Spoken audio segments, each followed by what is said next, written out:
नमस्कार। आज हम बात करते हैं बेल पत्थर। जी हाँ, भगवान शिव को अर्पित किया जाने वाला इसके 3 पत्ते होते हैं और ये हमारे हिंदू धर्म में बहुत ज़बरदस्त मान्यता है। इसको भगवान शिव को अर्पित किया जाता है सोमवार को, और ईश्वर को या परमात्मा को हम वही चीज़ अर्पित करते हैं जो पृथ्वी की सबसे श्रेष्ठ चीज़ होती है।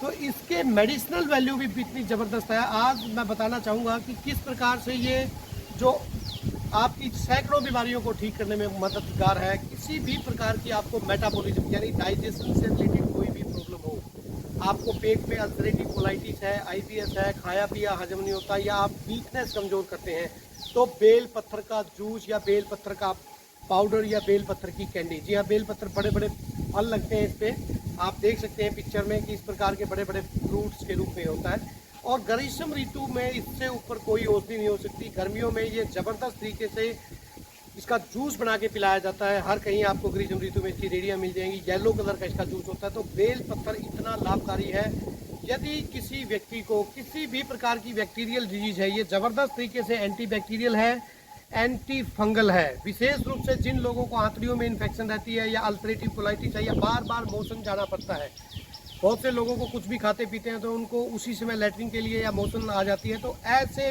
पेशेंट को ठीक करने के लिए ये रामबाण औषधि है।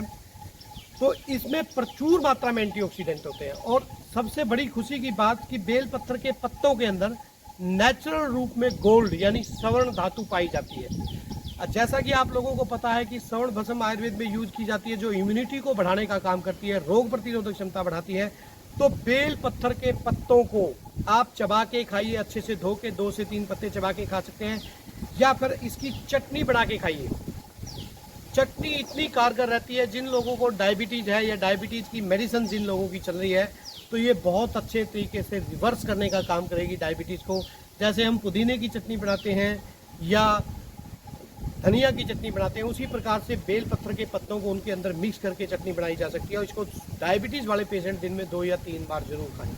तो बेल पत्थर का फल, ये इसके पत्ते बहुत ही कारगर हैं, आयुर्वेदिक औषधियों से भरपूर हैं, प्रचुर मात्रा में इसमें एंटीऑक्सीडेंट पाए जाते हैं और आपके शरीर को ताकत देने का काम करता है। एक और विशेष क्वालिटी है कि पोटासियम इसमें रिच मात्रा में पाया जाता है बेल पत्थर में। तो पोटासियम अगर रिच मात्रा में होगा, जिन लोगों को हाइपरटेंशन है, बीपी की दवाइयाँ जो खा रहे हैं, बहुत संभव है कि उनकी बीपी की दवाइयाँ धीरे धीरे बेल पत्थर के पत्तों को खाने से, या बेल पत्थर का फल खाने से, बेल पत्थर का पाउडर खाने से, या उसकी कैंडी खाने से उसकी बीपी की दवाइयाँ छूट सकती हैं। तो ये यत्र सर्वत्र आपको खड़ा हुआ मिल जाएगा बेल पत्थर का पेड़। और हमारे शास्त्रों में ऐसा वर्णित है, यदि कोई अपने जीवन में 11 बेल पत्थर के पेड़ लगाता है और उनको 1 साल तक लगातार उनका पालन पोषण करता है, तो उसको यहाँ लक्ष्मी की यानी धन की कोई भी कमी नहीं रहती। तो ये जो हमारे ऋषि मुनियों ने जो भी हमें प्राचीन तरीकों से, आप किसी भी शिव मंदिर में चले जाएंगे तो आपको बेल पत्थर का पेड़ जरूर मिलेगा, और ये भगवान शिव को सोमवार को चढ़ाया जाता है। तो मेरी रिक्वेस्ट है कि आप इस बात को समझें, ये केवल ईश्वर को खुश करने के साथ साथ आपको भी सैकड़ों बीमारियों से बचाएगा। आप अपने हाथ से बेल पत्थर जरूर रोपित करें और इसके फलों का और इसके पत्तों का प्रयोग जरूर करें, ताकि आप स्वस्थ रह सकें और समाज को स्वस्थ रख सकें। ये पर्यावरण को भी प्रदूषित होने से बचाता है। इसकी सबसे बड़ी क्वालिटी है, इस पर ऐसे मोटे मोटे कांटे होते हैं, आप देखेंगे। ये शीशा यानी लेड, जो कार्बन डाइऑक्साइड है और लेड हमारे एटमॉस्फेयर में प्रदूषण, वाहनों के प्रदूषण से फैलती है, उसको अवशोषित करने की सबसे ज़्यादा क्वालिटी है इस पेड़ के अंदर।